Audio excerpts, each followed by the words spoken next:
咱台湾的半导体产业伫世界当中是真重要的角色。台师大的三创学院和瑞旭半导体公司合作，成立瑞旭 AI 多媒体与智慧物联网实验室，希望透过这合作呢，栽培台湾的高阶人才，开发创新的应用。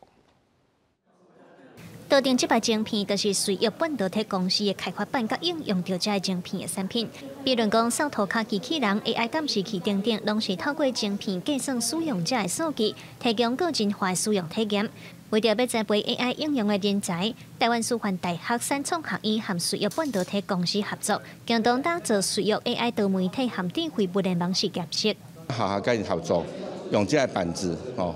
AIoT 的板子、智慧物联的板子、实际的产品顶管，这个吼，阮学校我都来跟伊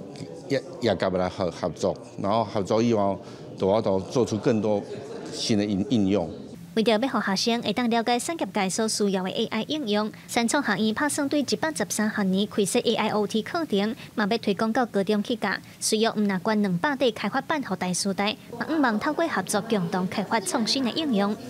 半导体业几乎每一个厂家一个很重要的课题都是找人才，以后只有2种人，一种人会用 AI， 一种人不会用 AI， 这个我们就是要跟 AI 共存嘛，对对，所以如果说透过